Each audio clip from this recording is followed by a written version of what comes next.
Welcome in, everybody. It's the Coach Moore Show. James Phillips here, and joined always by Coach Brian Moore. Coach, what a game. Like we said it could be the game of the century, and it lived up to the hype, didn't it? It did. It was something else, no doubt. Are you still tired from it? Yeah. And then we got to go play a region game. Right, and we got a JV game tonight. So, it's we've got a lot going on. We're in the thick of the season right now. This is the grind part of it. Well, I feel like I'm even sore from the game, and I was going to see if maybe I could get some treatment Bob can take care of you, man. Andrew and Bob, yeah. But it was a great game. I mean, I'm just proud of our kids and community because it took all of us. It took the band, it took our cheerleaders, it took our fans. We packed it out 2.5 hours away. Right.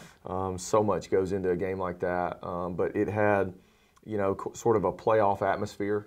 And it's one of the biggest ones I've been a part of. Right. Well, and, a lot of people stayed back and watched it at home. And if you weren't there, I don't think you experienced the full game without being there and seeing the crowd and seeing how everything was going on. It was such a great atmosphere for high school football. Oh, it was. I mean, it was just incredible. I mean, just from the TV coverage to, all the things obviously at the game and the hospitality of Central Clay. I mean, it was a good high school football game just in general. Right. Let's break it down quarter by quarter and just kind of go through. It was a lot like, I described it as like a heavyweight fight. You guys went around, they went around, just back and forth until the end. And luckily it didn't go to the judges. Y'all were able to cause your own destiny. Yeah. I mean, we started fast. Great first drive. We had a great kickoff return to open. It gave us good field position. We ran the ball 3 straight plays to start the game and made the first down. That was big in the game, just to make a first down. Because it was such tough sledding as far as that was concerned. I mean, we had 5 3-and-outs in the game in general. Offensively, we probably had 5 this year. Leading into that game. So, but the first drive was big. We had 35 yards of penalties on the first drive. Right. Some questionable, but we moved the ball and overcame, a 3rd and long and ended up knocking the ball in. And that was a really big start to grab that lead and then make the PAT, which obviously played a big role at the finish of the game. But and then they came right back. They ran a flea flicker on the first play out of the wishbone, and we hadn't seen it. They held a lot, and we did too. Right. For that game, you just hold stuff, and we ran everything on our sheet, like everything that we had. We shot all our bullets. And you have to in games like that. You can't hold anything back, or you're gonna get beat. And they ran a flea flicker. I thought we busted the coverage. Originally in the game, it's really hard to see on the sideline, as you know. It's hard to see what's going on the other side. I thought we busted, but the kid just threw us out of the way. I mean, they had a big, good-looking player, number 3, that made a play on Kevon. It was the only play he made on Kevon the whole night, which I thought was really big. We'll talk about that, I know. But it was a 58-yard play. That was some numbers on that. It was 58 of their 81 passing yards, one play. Was that one play? Which, for them to have the type of quarterback they had and us to hold them under 100 yards passing was incredible. Well, and to have an athlete like that guy, and as well as the running back coming out of the backfield. Yes, man. Gosh, and they did a good job putting them in spots to be successful. But our kids just made plays. But they went down and scored, and made it 7-7. And then they ended up scoring again, I believe, somewhere in the second quarter. Right. But missed the PAT to make it 13-7, and that was a big part of the game. And that was probably the first sustained drive somebody's really had on you and scored since Coleman. Right. Since the first or the 3rd drive of Coleman. Right. I mean, just really moved the ball. But I mean, they're really good. They're really good. And seeing them in person, for people that were there, I mean, animals, man. I mean, they're players. Really good looking kids. I mean, that's how they grow them in Lionel. Yeah. Long, strong kids. They're physical. But so were we, and so. Well, and that's the first time you guys have been behind all season, right? Yeah, trailing 13-7. Then we drove it down on a really good drive of our own to make it 14-13. And then we got it back on an interception. Taurus Rudolph had an interception, and we drove it down again, threw the ball in the end zone. We had not much time on the clock, ended up missing the field goal. Right. And it was a longer field goal, 30+. So, I mean, Preston's fine. Missed the field goal, but we took a 14-13 lead in the halftime, and I thought that was important. Yeah. Well, and how did you feel about your team bouncing back from falling behind? Yeah, I mean, I thought we did, we're okay. I mean, the kids knew. I mean, they know when they especially our veterans, they've watched enough film and seen people that, hey, we're going to be in a dogfight, or sometimes it's hard to convince them that we're playing a good team, in other games. But, it was not hard this past Friday, knowing what Central Clay offered and, riding. They got a 13-game winning streak coming into that game and had obviously come off a state championship and with a Hall of Fame coach. I mean, it wasn't hard to motivate them. So 14-13, we felt good about it at halftime. We had some penalties that we didn't do a very good job of staying disciplined with. But in games like that, you're going to have some. Right. I know our fans have talked a lot about that. Yeah, there's been a lot of social media over penalties. Yeah. And there was a discrepancy with 17 for 170 compared to 5 for 50. And that's true. I mean, that's a fact. I mean, that's just numbers. Right. And we wish it would have been a little closer, but we committed a lot of those penalties too. Right. But it wasn't like, some were holding penalties. Well, they're really good and it's hard to block them. Right. Sometimes you feel like you need to grab them. Yeah. And so, but they were doing the same thing to us. Right. So, we didn't do a great job with penalties. We're going to have to clean that up going forward. Because overcoming that was a huge task. Right. A lot of times it was 2nd and 20, or 3rd and 25 at one point or something. I'm like, we don't have a play for this. Right. Nobody does against these people. So, anyway, but going into halftime, we felt good. Came out, they got the ball, drove. They actually showed us a different formation we hadn't seen, a little bunch set to the boundary and had a couple first downs right there. But then we stopped them. And, we really did a good job defensively.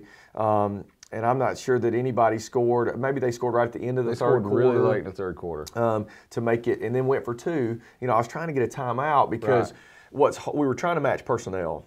And what was hard is that when they went to the wishbone, we matched personnel, but because of kind of the chaos that is after a touchdown, it was hard for our people in the box to see who was in the game. Right. So we ran our base package in. Our kids did it on their own, thinking they were going to kick the PAT. Right. So I ran down to take the timeout, and I didn't get it. I mean, Right. I'm all the way at the 5-yard line. I'm about to get a penalty down here. I was trying to get a timeout. I can't get the timeout, and so that was kind of frustrating, to be honest. But anyway, so they made the 2-point conversion, so it made it 21-14. And we really sputtered, in the fourth quarter early, and then finally broke through with a big play. Parker put a strike on Denzel Chapman. He went for 77 yards, 78 yards, tried to run away from the kid. You saw that kid's speed, number 3. That's 2 really good football players, Denzel and that kid, running down the field together. Right. But you have to make a play. And, we talked about that. If you're going to win a game like that, your kids have got to make plays, and Denzel and Parker did. It was a little RPO that we read a guy, and Parker held the ball a split second longer to make sure Denzel got open. Denzel was patient, and we stuck it in there because they were playing a ton of man coverage, and we were waiting for that moment. Right. And great call by Coach Bailey. And so we ended up scoring 4th and 1.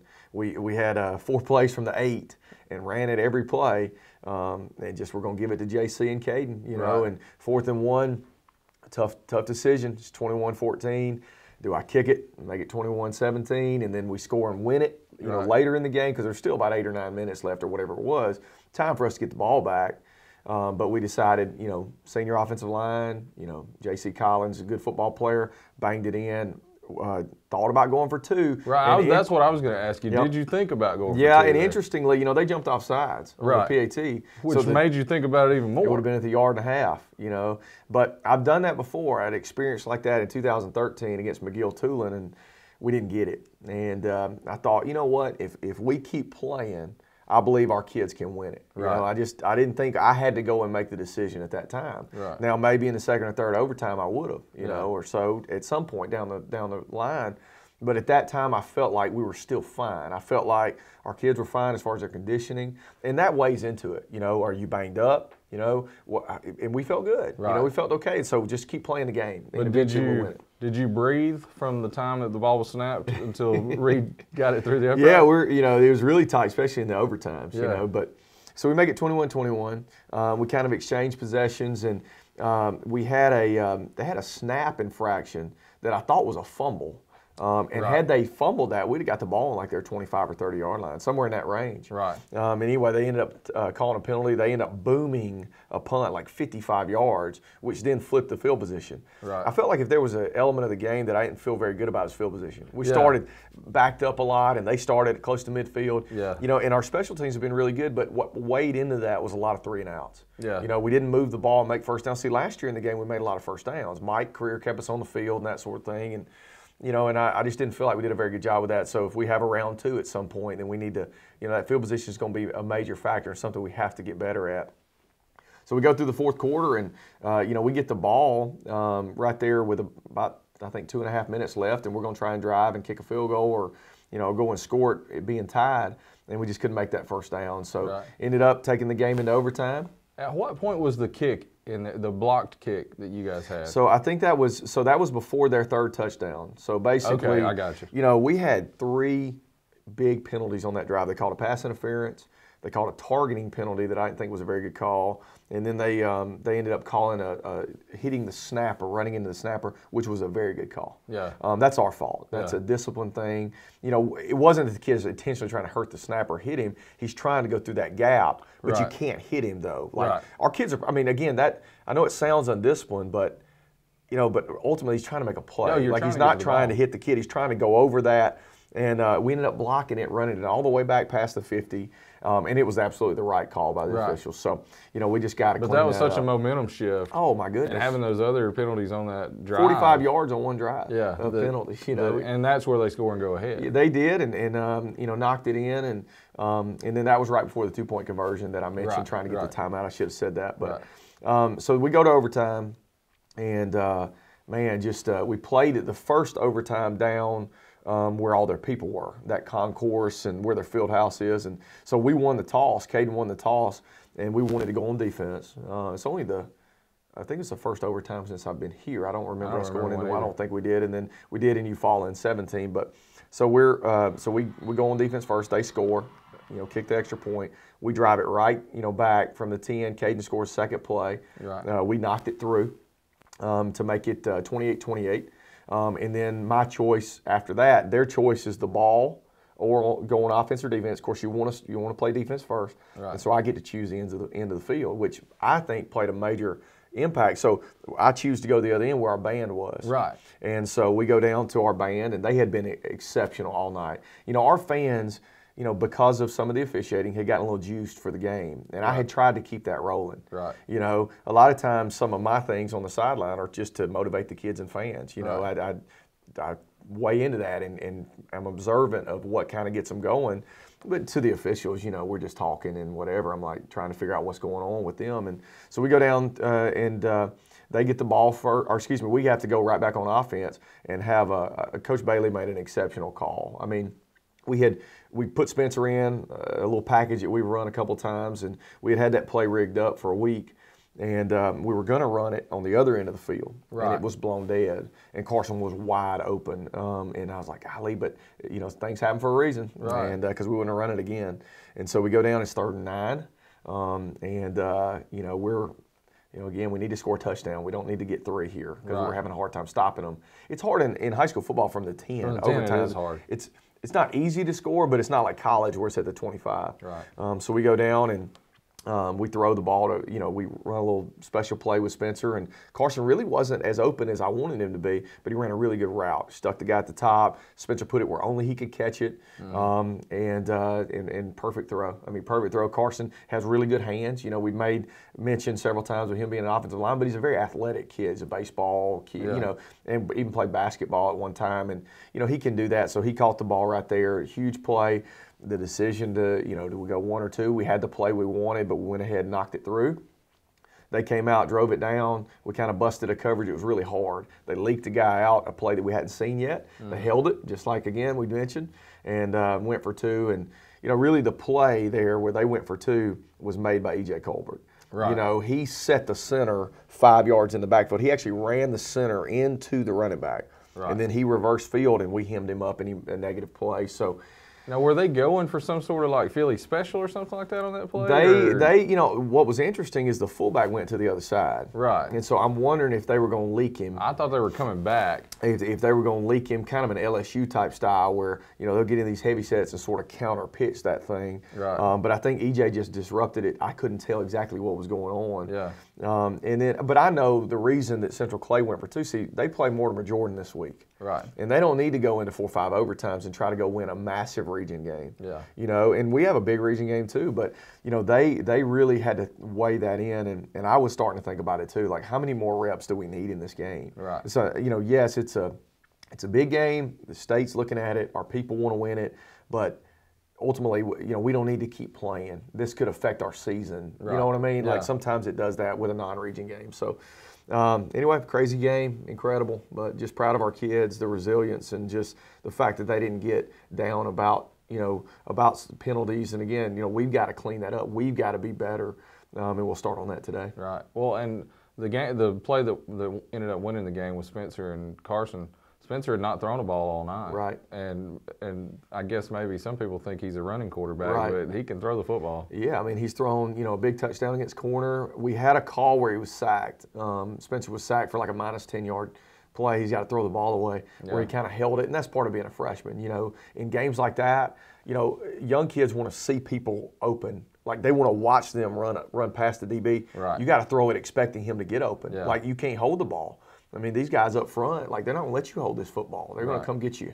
And they did. And y'all had a couple of instances where both quarterbacks held on to the ball. Yeah, he took a sack. Parker took a sack in the first quarter that I would rather him throw that away. Yeah. And again, he's got to do that going forward. But, it's just that was a different deal, man. When both those quarterbacks, well, really all three, with Avery being the Wildcat guy, have not seen speed like that. No. They've not seen a defense like that. And to go out and experience it, I thought – I was worried about Parker, but I thought on the first drive he was really good. Hit Bird on a big play, and so again, it was a really, really good experience. I was telling some of the coaches yesterday at our staff meeting, about 2 days before that game, I was really, I felt anxious about the game. Like, I'm not sure exactly why I scheduled this one right here. Like, what are we doing? Going 2.5 hours to play this team on the road? But it showed us so much about our character and showed us so much about our toughness that I was just really, really pleased with that part of that aspect of our program and where we are at this time. When a game like this, there's not a lot of stats that just jump out at you, but running backs ran hard. They did. The offensive line played really, really well.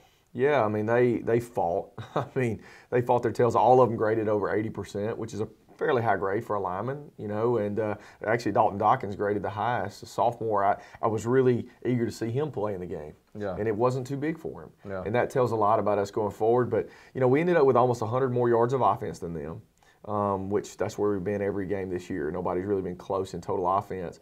For them they only had 224 yards of offense by our count. Yeah. That's incredible for our defense. 58 of that came on play one. Right. You take that away, it's 180 or so yards. I mean, that's just. And that's mostly the running back carrying the ball. Yeah, he had like 130 of them. Yeah. They only ran for like 140. Well, he ran for 130. That's good for us going forward. That he was the only one that really made plays in the game for them as far as running the football. Right. Otherwise we hemmed the rest of the guys up. The quarterback ran a few times. We did a good job of getting him on the ground. So, ultimately defensively, we got to get off the field. But they were only 5 of 13 on third down. That's a good stat for us. And again, the fact that they didn't throw for 100 yards was really big with that type of quarterback. Right. Well, and you mentioned Kevon just shut down the receiver after that one play. Yeah, he kind of got tossed, and that was his first time experiencing a game like that. You got to think, this kid didn't play as a ninth grader. First game ever, first big game on the road, really. Yeah. And he comes out, and after play one, he was like, "No, I'm not. That's not happening again." Yeah. He was physically tackled. They threw the best play of the game for Kevon. They threw a hitch, excuse me, for 3 yards, and he comes up and just hammers the receiver. Yeah. I mean, that's a big deal for him to stick drive and do those kinds of things. Yeah. So after the game, a huge amount of excitement, and it was good to see the fans, good to see everybody, kind of participate in that, and it made a long road trip worth going to. It was a lot better riding home that way, no doubt. But, everybody's just invested, all the way from people watching it downtown at Warehouse and some of those places. I mean, that's just so cool. Yeah. For us to be on TV and people to get behind us in the way that they did, it's just our community's buying in. And, there's a lot of reason to. I mean, our kids are playing hard and fighting. And, I know there are a lot of proud people in Jasper. But it was a big night. That's one of the biggest ones, like I mentioned, that I've been a part of, and just to fight through and just the will to win. I mean, I told the kids my message all week was, will's got to be bigger than skill. In this game, like your willpower, like both teams have skilled players. Right. Both teams are good. It's your will to win that wins these. It's your toughness, your physicality, your effort, and we did all those things. Yeah. All right, now we have to transfer from this huge win that wasn't even a region game. Yeah. And transition and go into a region game. against a West Point team that on film doesn't look very good. So how do you get the guys motivated after that kind of a victory? Well, they had a big win against Lawrence County. They actually just destroyed Lawrence County, which surprised me because Lawrence County has some good players. Yeah. And that concerns me a little bit. That game was at West Point, so I think they're playing really well at home. Both of their wins are at home. Right. And that's a concern. Going on the road and for the second time, in 2 weeks, and having to play those guys, is a concern. Having to get back motivated. After the Dora game, when we went to play corner, we had a terrible Monday practice. Terrible. Right. And it cost us a bad performance, really. Yeah. Against corner, we didn't play well. And so I hope that we, can see something from that and learn from that, because I'm eager to see us on the practice field today. Right. I can tell a lot about our week based on Monday's practice. It'll be shortened with our JV game, but we'll have to do a really good job of recharging. And what's really cool, though, is, we've got some senior leaders. Sheldrick Cherry sent a text out this morning to all of our seniors. I'm on this little text group with them, just talking about staying hungry, right? And being motivated, because in reality that was a big game last Friday, but it doesn't matter near as much as this week, right? It's not even close. I mean, we've got to continue. At this point, it's about upping your seed in the region, and that's where we are. Every win we bump up a little bit, and hosting a home playoff game, and then working to win the region championship. We're working through that each week, and I think our kids will learn from that Monday after Dora. Right. Well, and for people at home that don't understand how the practices kind of roll throughout the week, Monday and Tuesday are your key days. Yeah. Because you really have shortened practices on Wednesday and Thursday. We try to, typically when we don't have a JV game, we really shorten that Wednesday. I like to have that day to kind of get our bodies back. Plus, they can go to church and that sort of thing and have a life. That's right. Part of it too. I think part of it at this point in the season is not grinding yourself down. Not losing the desire to be there. Right. In reality, I mean, gosh, we've practiced since August the 6th, not to mention all the summer and all the spring. Just for August the 6th till now, how many practices we've had, and it's still 98 degrees today. Right. And we got to go deal with that again, yeah. And so again, being motivated, it plays a large role in how we play each week based on, our motivation to practice and get better. Anything specific you want to see better this week that you haven't seen? Biggest things are penalties.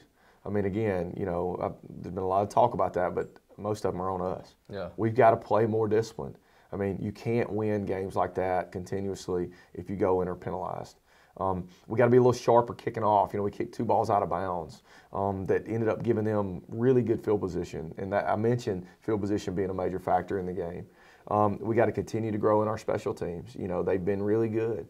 But we got to continue to get better. And then, we missed a ball. Parker missed a ball down the field to Avery. We had him wide open behind everybody. We've got to execute some of the deep balls. The reason the defenses are all down there is because we have 2 really good backs and we've not thrown it over people's head enough. Right. And we got to continue to throw the ball down the field and loosen the defenses. I think, in games like last Friday, we kind of packed the box in and just said, hey, we're going to make 3-4 yards, and try and control the clock and that sort of thing. I think we need to open it up a little bit more offensively and continue to use some of those plays that we've shown, but continue to throw the ball down the field. And then defensively, you can't have a flea flicker thrown for 58 yards. Right. You can't hit the snapper to give them another snap and stay on the field. We had a personal foul call that we cannot have happen. So the main thing is penalties, and then just cleaning up some other stuff. But the big thing I thought probably the difference in the game was ball security. For the second year in a row against Central Clay, we did not have a turnover. Right. And that is, you can't turn it over. And what we've started to do the last 2 weeks, we hadn't had one, because after the corner game, we put it on the ground 3 times. Yeah. And we said, we're going to do ball security stuff together, our offense versus our defense. And that has really, really been good to us. And we got to continue to take care of the football.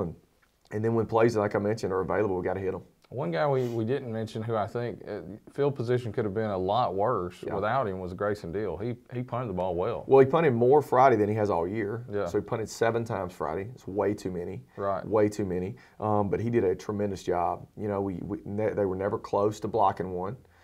We didn't, all 3 of the years that I've been a part of the game before with Central Clay, we've had some sort of special teams issue. Mm-hmm. Last year it was a wet surface, the ball, he kicked it straight up, went 0-yard punt. They scored on that drive for their only touchdown. Right. This year, none of that, and he kept us in the game as far as field position was concerned. He had some good rolls.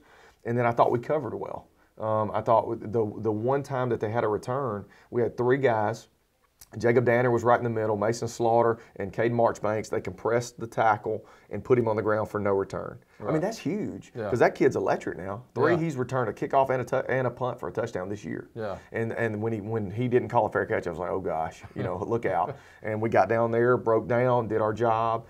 So I thought that part, both kickoffs that they fielded were inside the 20 or right at the 20. One, they bobbled. The other one, we screamed down there, and Manny Havis, a name we hadn't heard a lot of, put the guy on the ground. Right.